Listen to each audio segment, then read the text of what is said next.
Hey friends, it's Kimberly and Tim Scott, and we are with you here at Hope Rescue Podcast. Super excited to be in this new series, our second week of Boundaries. Why are you laughing already? I'm not. I'm just think you're beautiful. I'm just looking over you. Look, You're cute. trying to butter me up, Tim. Yeah, I like you in those glasses. Oh, well, thank you. These are my nerdy librarian kind of glasses, you know. I don't think of Naughty nerdy. librarian? I think naughty. Oh, librarian.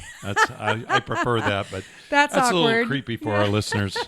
Anyway. So we're in this series on boundaries, which, like I said last week, if you weren't here, is such a hot topic right now. Yeah. I think finally there's this awakening to people realizing, especially in the day and age we live on, where there's demands on our time like crazy, not including social media and all of the time that we spend doing that and managing some of that stuff, but our personal relationships, accessibility, all of that stuff. Yeah. Life goes fast.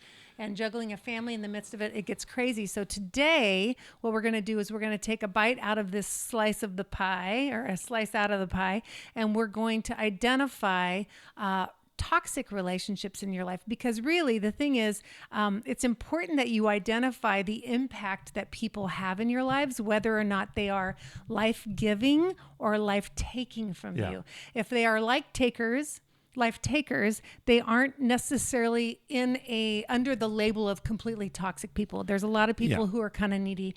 They're not necessarily toxic, but you'll find with some of the ways we're going to define toxic people, you'll be able to identify those people in your life and hopefully move you closer toward putting healthy boundaries down. Yeah. So here, let's go back a couple of thousand years, and Jesus is ministering.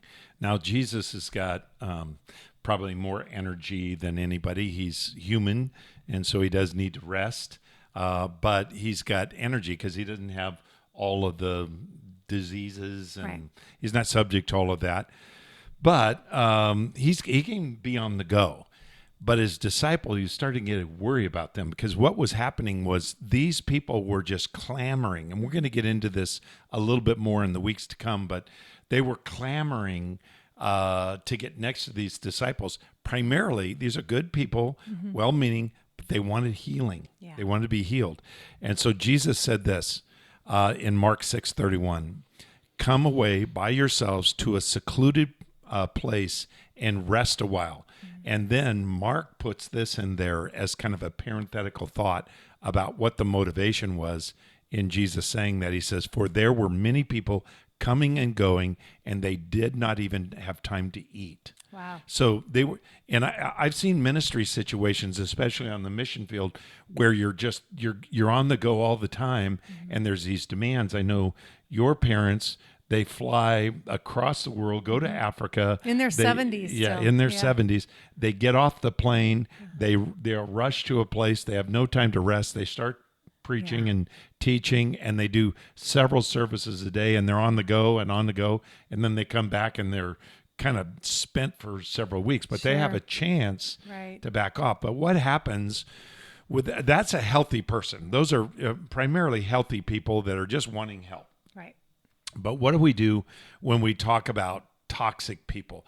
And we just want to discuss a few of these statements about toxic Some people. Common denominators Yeah, that I think we've so. observed. And there's probably a lot more, but that define a toxic personality or borderline toxic personality. We are, as you'll find out through this, kind of reticent to label people because I think as believers, we feel like there should always be the opportunity for redemption, restoration, and somebody's personality to be renewed and changed and shaped with a walk with Jesus Christ. However, that is a process, and so we always want to point towards hope and not being labeled. Let me just say that. But one of the things that we've seen consistently is that someone who is toxic has the tendency to primarily control conversation and the ideas in a conversation. So let's make a distinction between somebody who is... Are you feeling defensive already? Well, let me just say, I'm a pretty aggressive... You wrote that note. I did. A pretty assertive conversationalist. Yes. and then somebody who's toxic in their conversation. Right. That need to control the conversation has to do with controlling the content Right. of the conversation, the ideas behind the conversation. But I am definitely, I'm an Enneagram 8. Yes. So what does that mean about me? Well, it means a lot of things, but typically eights are Pretty purpose driven, Yeah. assertive, goal oriented, Yeah. and can be workaholics and on Yeah. mission constantly. Yeah. So I sometimes get tired of chit chat. Yeah. I want to get content. Right. And I love humor, and I love, sitting around, taking it easy and so forth. But sometimes I just want to let's have some meaningful conversation. Let's resolve this issue or whatever. But toxic people, which I borderline toxicity, I don't know. But anyway, Everybody is a couple days a toxic week. people want to control what the other person is saying and thinking. right. And if you've That's the ever caveat. been in a relationship with somebody like that, you know how they are. I actually have not been in a romantic relationship, but I dated a woman one time. That wasn't romantic. Well, it was romantic, but I mean, it didn't last very It long. wasn't long term. Yeah, it was. I was single as an adult, and I was dating a little bit here and there, and I dated this one lady who's a leader, and she's an awesome person, but she was just so. I'll use the word aggressive, more than assertive. She was aggressive, and wanted me to agree with her so much that I was turned off by it. Sure. And I've had that experience. yeah, and so you kind of Yeah. that's that toxic level of Yeah. conversation. Yeah, it's almost like there is a end goal there, Yeah. and the common denominator as well is that they're not really good listeners. Yeah. So they are railroading, coming in like a wrecking ball with their concepts, and they want buy-in. Yeah. And so that's not healthy, because healthy relationships are a give and take. And the thing I would say, I dated her very briefly because of that, but she was a sweet You would person. have killed each other. Oh my gosh, I'm already trouble. But anyway, she was actually a nice person, loved the Lord. Everything about her was Yeah. just, but maybe it's too harsh to say toxic. I'm thinking now, what if she is to hear this podcast? Well, forget it. She's still Own stalking it. you Yeah, yeah. 30 years later. All right, so let's get off of that one. The second one is this: toxic people emotionally steal from the empath. And empathetic people are targets of toxic Agreed. people, and vulnerable people, weak people. Yes. And they're what I don't mean that they're stupid or unintelligent. It's just maybe they don't have the life experience to deal with somebody who is a manipulator, somebody who is toxic and a controller. But they will target, emotionally steal from empathetic people and vulnerable people. Right. And I've seen this happen a lot in marriage. I've seen it happen a lot in dating. I've seen it happen a lot in friendships. Yeah, that goes back to my original opening statement that they are life takers, not life givers. So toxic people are in it for themselves, and that Yeah. becomes clear pretty quickly on. But they're also beautiful manipulators. They have a tendency to do that, so they can make you think, which is my one of our other points, make you think that they're in it for you long enough to be able to, flip the script on that. But also, toxic people won't take no for an answer. Yeah, let me just jump back for a moment. Sure. I wanted to touch back on the empathetic. Probably nobody as strong on empathy as Jesus. Right. And I'm going to share this story. We're going to talk about this story in John chapter 11 that talks about how Jesus got word that Lazarus was sick and he actually died. Anyway, Mary and Martha both confronted Jesus and said, if you would have been here, he would not have died. They were totally being manipulative, and they conspired this together because both of them said it. And I thought it's a perfect example of somebody that goes for a loving person, empathetic person. Jesus, of course, was not very vulnerable in terms of weakness, But I think that manipulation sometimes comes from toxic people. I just wanted to throw that in. Yeah, that's good. Well, Yeah. and you know what? Just backing up too, I was thinking in your introduction about your story about Jesus, wrapped in his humanity, and obviously he was the exception in so many ways, but even he chose to step away, pull away, Yeah. pray alone, needed downtime and quiet time, self-care kind of moments Yeah. in his life, and he was Jesus. So why do we feel like we can't do the same thing and set Yeah. boundaries around Yeah. our life? So the next was toxic people won't take no for an answer. Yeah. Ooh, That's a. I know about that. Yeah, we actually were talking about people that in ministry, we've both been in ministry all of our adult lives. And I have seen over and over people that want your time and really they need time, and ministries that are most effective, they train people in their church how to counsel and encourage and to help people get the help that they need when they're hurting. But a lot of times people are like, no, I want to talk to the pastor. Yeah. And, So true. if I can't talk to the pastor, that's going to be a problem. And you got a church of a few thousand people and you can't talk to every person. No. You're going to have to Not without limit the burning amount- out at some point. So saying no to someone feels like I'm saying no to my very calling of being a pastor. So it's hard on me as a pastor, but it's also hard on them as an individual who wants to get that kind of help. Yeah. And so how do we learn to say no to people in such a way that the boundary is set? If they're toxic, Yeah. they're just not going to accept no. They're won't going to acknowledge the they're going to boundary. push back hard. Yeah, So absolutely. that's a big problem. Yeah. And another thing that toxic people have in common is they won't take blame and usually won't apologize unless it's, like we said before, in connection to manipulation. Yeah. And I've been in a relationship before where the person was incapable of apologizing and acknowledging failure and acknowledging his part in in the breakdown of the relationship, or in the smaller or the big ways.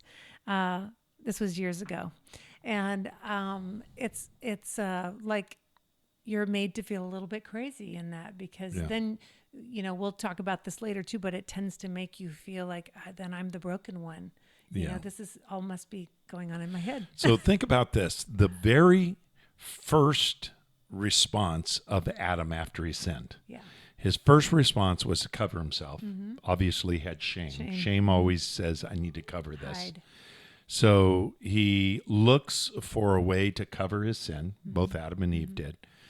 Then they hid themselves from God. Then when God confronted them, Adam's first response when he was asked about it, he blamed his wife. Right. And then his wife blamed the serpent. So in the fallen human nature, because we are sinners, we have a tendency to blame other people. But when we chronically blame other people, that's where it becomes so toxic that we can't take responsibility for our own actions. We won't apologize. If you've been around someone who won't apologize, as you were describing, and I think all of us have been around people who simply won't apologize. They won't take responsibility. It is so manipulative. It's so negative, and it does make you feel like you're crazy. Yeah. And we're not gonna. Can we throw in the labels that can go under? Well, we'll talk about that in a little bit, because we want to be careful about labels, like you mentioned. Getting labels of megalomaniacs, narcissists, Sociopaths, borderline, psychopath, personality disorder. I mean, there's all of those. The problem is, number one, we're not psychologists, right. and labeling people can be very dangerous. It is helpful, however, when you study some of these to find out, okay, I'm not the crazy one. This person is That's what I actually would say functioning is, like this. Is that if this the list we just gave, if there are those common denominators identify one person who has all of them in your life, then I would encourage you to do some research, because not that you're going to self-diagnose these people, but if there are enough common denominators, it does help you to better understand the mindset. Yeah. And like you said, to know that you're not crazy. Yeah. Because even if they were professionally diagnosed or told they were this label, there's always room for hope, people. Like, that's the bottom line. My feeling is that don't be quick to diagnose, but do your research. And if after putting down boundaries, and we'll talk more about this, giving non-negotiables to this person who's toxic, and they won't change, you're going to have to set down an ultimate boundary of, I can no longer be in this relationship because this is so unhealthy for me. Right. And that is a really tough thing. And I can tell you, churches historically have fought women and men who have been in an abusive relationship, saying, you made a commitment before God, you stay in that marriage. Crazy. And the marriage is abusive. Yeah, crazy. And I'm not saying you immediately file for divorce, but what I am saying is, when that person doesn't change, after having been trying everything, after being confronted, giving reasonable non-negotiables, we'll talk about this some more. Let me deal with something that is an insidious problem with toxic people, and that is they try to control your relationships, and they try to control, and they're jealous when you have other relationships, and it may not even be sexual jealousy. For example, a man may be jealous of his wife's relationship with other women, sometimes because he doesn't want other women to be a sounding board for his junk. Right. You know, sometimes it is he just wants to control not only his world, but his reputation. Sure. So here's an interesting thing. Toxic, and I'm using that masculine pronoun. Women do this too. There can be toxic women. Of but course. what happens in every abusive relationship, it becomes toxic in that there is a control of the relationships and control to the extent that there's jealousy and a manipulation. The reason I bring this up, think about this. If you study cults, every single cult, it will not function unless you shut off the relationship of the followers of that cult leader. They usually sexualize their followers. They have a tendency to isolate their followers. They become the source of all of their philosophy, their knowledge, their religious views, their theology, all of that. They become the source. They control their behaviors, their dress, and so forth. But let me back up to the one thing that I mentioned that cult leaders do. They control your relationships with your families. Because if they can shut you off from your family, you're isolated. You are isolated from any kind of a sounding board to go, this isn't normal. Yes. I remember counseling a young woman. This is probably 30 years ago. I was counseling this young woman, and she was telling me about her relationship with her father and how she had this internal hatred towards her father. And the more she began to talk about it, the more she began to say, well, I don't know why dads do this. And I said, dads do what? And her dad had sexually abused her. And she thought that's what dads did. She had never talked to anybody about it, not her girlfriends. And her dad never had to say don't. She had this kind of an intuitive understanding or some kind of unspoken understanding. You don't talk about it. And not until that surfaced in my office one day did she realize that's not normal. That is sinful and it's not normal. And we got her into counseling. She got help. And it was a very painful exit from that kind of the shame and the control and her view of sex and all of that. But because she had been isolated in the sense that she was not allowed to talk about it, she thought it was normal. Yep. And that stay in the dark, in the shadows. That's And what is your mom saying about that? People who live in the shadows. People who live in the shadows develop an appetite for darkness, and that sounds like when you're in a toxic relationship, you don't have an appetite for it. It means that it feels normal to you.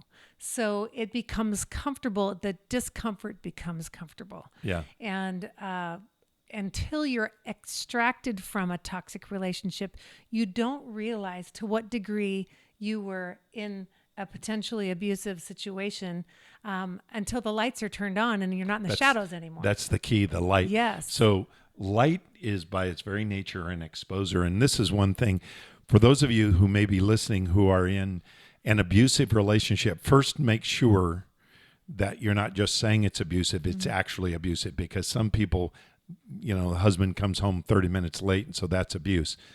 It may not be abuse. So we're going to talk about what is abuse and what is not in the weeks to come. But if you are in a genuine abusive relationship, you're in a unhealthy, toxic relationship, what you need is light. Light is a powerful thing. And your abuse cannot exist where there's exposure. Right. And light is an exposure of evil. And so I would just say to you, if you have never talked to a friend and you're afraid to talk to a friend, you need to find somebody that you can count on, that you can trust, at least one person you can have as a sounding board, and maybe get a little light on this. Yeah. It may be valuable to go to a counselor if that's a possibility. Some cases it's not. We'll talk a little bit more about how to set those boundaries with toxic people. But another one is toxic people leave a wake behind themselves, and they don't even understand why people are upset. Yeah. There's this huge wake. There's quintessential guy with this huge yacht that drives through an area and leaves this huge wake, and all these little rowboats are turned upside down, and he's like, what's their problem? And that was that's a common thing for toxic people. Right. They don't realize the negative impact they're having on their children. I was just watching, may not care. Yeah, and may not care, because if they're not observing on any level and they're leaving that wake throughout their life, clearly there's a disconnect from even caring. Well, toxic people pretty much care about themselves only. Well, that's yeah. So, and that's where we go. A narcissist, this guy is so self-centered that, But I was watching this show on this guy. He ended up killing his wife, and they had 4 children, and the 4 children thought they lived in a perfect household. Come to find out, this guy had possibly killed people. He was a doctor, killed people. This guy had been a horrible person in the darkness and got away with it for years. And, his wife was always complaining about how controlling he was. But anyway, that toxic person, it's really, they leave a wake behind them and don't even realize it. Yeah. And so... And here's another one. Toxic people will tend to ignore your values as a person. So they're diminished. They don't matter. Again, it goes to the humanity side when someone's disconnected from your humanity, your needs, your values. That's a huge red flag that this is a toxic person. Yeah, if you're in a relationship with somebody, maybe you're dating, or you're in marriage where your views, like so many people I've talked to, they're dating, and the person they're dating is wanting them to break their sexual